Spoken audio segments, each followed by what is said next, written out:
विरोधियों की प्राथमिकता है मोदी का हल ढूंढना। कांग्रेस पार्टी की सरकार हो, आम आदमी पार्टी की कौन सी गाड़ी है जी? उत्तर प्रदेश की सीमा से लगा बिहार का जिला।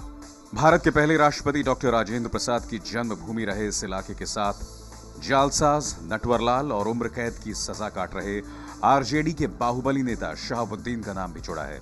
पिछले 9 सालों से जेल की सजा काट रहे शहाबुद्दीन 4 बार सीवान से सांसद रहे हैं। सीवान आजादी के बाद से ही विकास की बाढ़ जो रहा है। हालात यह हैं कि पूरे पूर्वांचल में सबसे ज्यादा यहीं से लोग रोजी रोटी के लिए अरब देशों में गए हैं। सीवान लोकसभा क्षेत्र में 6 विधानसभा क्षेत्र हैं। सीवान, जीरादेई, दरौली, रघुनाथपुर, दुरौंधा और बड़हरिया। यहां के निर्दलीय सांसद ओम प्रकाश यादव अब बीजेपी के साथ हैं। बीजेपी से उन्हें टिकट मिलने के आसार हैं। ओम प्रकाश यादव ने 2009 में बाहुबली शहाबुद्दीन की पत्नी हिना शहाब को हराया था।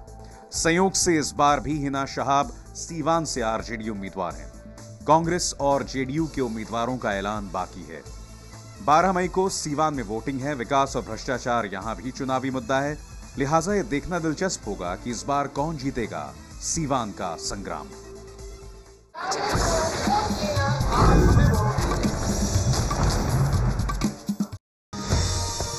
अब तक आपने 78 जगहों से देखी नुक्कड़ बहस। आज देखिए 79वीं सीट से नुक्कड़ बहस। नमस्कार, मैं हूं प्रकाश कुमार। कौन बनेगा प्रधानमंत्री के नुक्कड़ बहस का कारवां पहुंच गया है बिहार के सीवान लोकसभा क्षेत्र में। और सीवान में हमारे साथ नुक्कड़ बहस में शामिल होने के लिए यहां की जनता है, साथ ही यहां पर तमाम दलों के प्रतिनिधि हैं। हम बात करेंगे सबसे पहले यहां पर जो नेता मौजूद हैं उनमें बीजेपी के नेता से कि आप ये बताइए, नरेंद्र मोदी के नाम की चर्चा है, नरेंद्र मोदी की बात आप कह रहे हैं, हवा की बात कह रहे हैं, लेकिन उस हवा को खराब करने में नीतीश कुमार आ गए। अब उनका मानना है कि वो भी प्रधानमंत्री पद के लिए योग्य उम्मीदवार है। देखिए, सबसे पहले 1000 ख्वाहिश ऐसी कि हर ख्वाहिश पे दम निकले, बहुत अरमा है मगर कम निकले। वही शहर सादा जिम्माबादी का शहर है, यही नीतीश जी पर मतलब बैठता है। और जहां तक नरेंद्र मोदी जी की बात है, वो एक ऐसे लीडर है जो कि सभी समाज के लोगों को लेकर करके एक जगह बांध कर करके और एक समाज को आगे बढ़ाना चाहिए। लेकिन उन पर इल्जाम ही यही है कि वो सबको लेकर साथ नहीं चल सकते, क्योंकि उन पर एक ऐसा दाग है। देखिए, वो तो सुप्रीम कोर्ट और हाई कोर्ट ने उस दाग को खत्म कर दिया है और जो हमारे दुश्मन थे वो आज हमारे साथ दोस्त हाथ मिलाए हुए हैं। तो निश्चित तौर पे हम राजनाथ सिंह जी ने माफी भी मांग ली है और खुले मन से माफी मांगा है, इसलिए मुसलमान भी इस इलेक्शन में उनके साथ हैं। चुनाव में साथ को ऐसा दावा है बीजेपी के नेताओं का। क्या लगता है कि आपके नेता नीतीश कुमार की उम्मीदवारी से कुछ फर्क पड़ेगा? निश्चित रूप से फर्क पड़ेगा। नीतीश कुमार जी की उम्मीदवारी सांप्रदायिक छवि के साथ बिहार के विकास मॉडल का प्रतिनिधित्व पूरे भारत और पूरे देश में। तो इतने दिनों तक क्यों वो चुप थे? क्यों नरेंद्र मोदी के नाम पर अलग होने का नाटक कर रहे थे? क्या पहले तो ये मामला ही नहीं था। जब ये मामला आया तब ये बात सामने आई, तब उन्होंने अपना। असल बात क्या है, नरेंद्र मोदी की उम्मीदवारी के खिलाफ या खुद को उम्मीदवार बनाने की? नहीं, वो तो नरेंद्र मोदी के उम्मीदवारी के खिलाफ थे, लेकिन अभी जो उम्मीदवार आ रहे हैं उनसे जो योग्य है वक्त के साथ बदल रहे हैं। राहुल गांधी नरेंद्र मोदी के बीच में नीतीश कुमार ने टांग फंसा दिया, टांग अड़ा दिया है। मैं इन बातों से इत्तेफाक नहीं रखता। देश में राहुल गांधी और नरेंद्र मोदी के बीच में नीतीश कुमार के टांग फंसाने का कोई मामला मेरे समझ से परे है।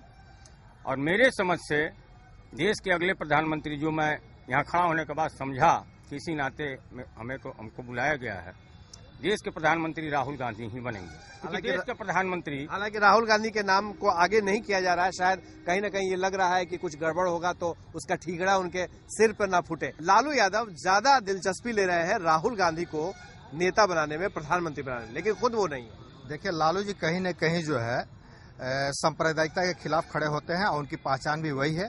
वो जब भी बात करते हैं तो दलितों की बात करते हैं, अल्पसंख्यकों की बात करते हैं। और हमारा नेता का ये जो एक पहचान है कि आज भी बिहार की मतलब कि 90% जनता जो है उनके साथ है। और लालू यादव बेशक कांग्रेस के एक मजबूत साथी के रूप में खड़े हैं और कहीं न कहीं राहुल जी हो या सोनिया जी हो, हमारी पार्टी उनमें आस्था रखती है। भ्रष्टाचार के मामले में आपको नहीं लगता है कि नीतीश कुमार इस पर आरोप लगा रहे हैं, नरेंद्र मोदी अब आरोप लगाएंगे कि भ्रष्टाचारी के साथ कांग्रेस मिल गई है, इसलिए कांग्रेस को दूर रखो। देखिए, आरोप लगाने के लिए तो सभी लोग स्वतंत्र हैं। मैं आपसे जानना चाहता हूं, क्या नरेंद्र मोदी को गोधरा कांड से जो बरी कर दिया गया, क्या मुसलमान देश के जो उसको माफ किए हैं आज तक? नहीं किए हैं। इसलिए कहीं न कहीं देश का प्रधानमंत्री वैसा आदमी को बनना चाहिए जो कहीं न कहीं दिलों पर राज करता हो, हिंदू और मुसलमान की बात करता हो, इसलिए वो देश का प्रधानमंत्री को साथ लेकर जाने की बात। कहाँ ठहर रहे हैं आपके अरविंद केजरीवाल? इन दिनों तो उन्हें मुश्किल का सामना करना पड़ रहा है, उनकी पार्टी को। किस मुश्किल का सामना करना पड़ रहा है? सर सोचिए कि ये 60 साल और 65 साल की पार्टियों के सामने ये राइज करना, ये एक बहुत बड़ी चुनौती थी सर।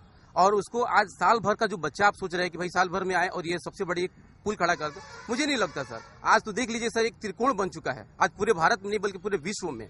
और अरविंद केजरीवाल ने अपने आप को स्थापित कर दिया है कि देखा कि भ्रष्टाचार हर जगह जकड़ा हुआ था, लोग उससे परेशान थे, त्राही लोग कर रहे थे। और अरविंद केजरीवाल ने आज 60 दिनों के सत्ता के अंतराल में जो दिल्ली में उन्होंने दिखला दिया, पूरे दुनिया को उससे उम्मीद बन गई है और भारत के लोगों को भी उम्मीद बनी है। और मैं समझता हूं सर कि आने वाले दिनों में केजरीवाल जी अपना एक बहुत बड़ा छाप छोड़ेंगे। किसका साथ देंगे? खुद तो अपने बलबूते पर सरकार तो बना नहीं सकते, साथ किसका देंगे? कांग्रेस का देंगे या कांग्रेस से साथ लेंगे? जी सर, ऐसा कुछ नहीं, उन्होंने पहले ही कह चुका है कि मेरा कहीं स्ट्रेंथ नहीं है, ना मैं कांग्रेस का साथ दूंगा। खेल बिगाड़ने आ रहे हैं? नहीं, खेल बिगाड़ने की बात नहीं है सर। यहाँ लोगों को बताने की जरूरत थी कि हाँ, यहाँ भ्रष्टाचार है, उसे खत्म करना है। बता दिया। आपको क्या लग रहा है, क्या समा बन रही है, कौन बनेगा प्रधानमंत्री के चर्चा?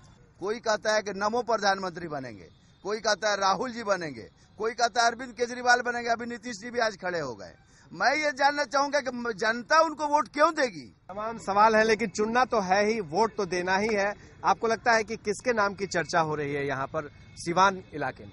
हमको लगता है केजरीवाल ने 49 दिनों में दिल्ली में जो काम किया है, वो काम करके एक अच्छी व्यवस्था स्थापित की है और हमें लगता है केजरीवाल ही प्रधानमंत्री होने चाहिए देश के। यहाँ तक हमारी सवाल है तो हम नमो जी को, मोदी जी को सपोर्ट में है, क्योंकि हमारी पार्टी भी एलजेपी उनके साथ में है।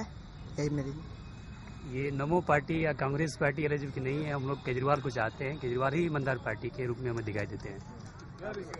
हम कहते हैं कि परिवर्तन चाहिए, कोई भी प्रधानमंत्री मगर कांग्रेस नहीं बनना चाहिए। ये पूरी दुनिया जानती है ना कि अरविंद केजरीवाल जी ने मतलब सत्ता को मतलब भ्रष्टाचार खत्म करने के लिए उन्होंने अपनी सीट को छोड़ दिया, तो फिर साथ तो हम इन्हीं के साथ है ना, बिल्कुल ही। तो फिर इसलिए आम आदमी पार्टी भैया हम तो कहते हैं कि नीतीश कुमार को हटा दिया जाए। ये सबसे कचरा सरकार है। ये केजरीवाल से बेहतर कोई नहीं। भ्रष्टाचार क्या कंठ में डूबा है, दोनों लोग करोड़ों अरबों। ये सबके सब चोर है, किसको प्रधानमंत्री बनाया जाएगा? कोई क्या लग रहा है? हम तो कहेंगे अरविंद केजरीवाल के बनाया जाए। हम दिल्ली में रहता हूँ, उनको सब देख रहा हूँ। केजरीवाल ही एक भ्रष्ट मुक्त सरकार दे सकते हैं, वहाँ भ्रष्टाचार खत्म हो सकता है, केवल केजरीवाल की वजह से ही हो सकता है। तो हम लोग तो केजरीवाल को ही वोट देंगे। जनता के बीच में अलग अलग विचार, लोगों में गुस्सा, आक्रोश, दुख सब नजर आ रहा है।